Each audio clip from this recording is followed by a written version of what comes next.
श्री स्वामी समर्थ. तर आज मी चालले होते घर बसल्या काम आणायला. तर काम काय तर बघा, हे असं चिंचांचं काम. तर हे आमच्या इकडं 20 रुपये किलो अशा चिंचा भेटतात. तर त्या आणून वाळवून फोडून अशा द्यायच्या, चिंचोकं वेगळ्या आणि चिंचा वेगळ्या करून. तर आमच्या गावात सहसा लहान मुलं पण हे काम करू लागतात, कारण की एप्रिल महिन्यामध्ये आमच्या गावची यात्रा असते आणि त्या गाणाला पैसे होतात म्हणून लेकरं आशेने जास्त चिंचा फोडतात. आणि बघा, आम्ही तिथं गेलो तर आमच्या आरू अशी चिंचा खात होते. तिला म्हणलं आधीच खोकला लागला, टाकून दे. तर ती मला बघा कशी दाखवते, अशी खात होती आणि दाखवत होती, मला म्हणत होती छान आहे छान आहे. मी टाकायला लागले तर टाकत नव्हते.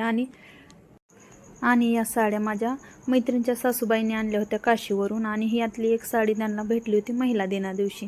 तर बघा, साड्या खूप छान होत्या. तर त्या म्हटल्या आल्यासारखं दाखव तिला साड्या, म्हणून मी बघितल्या.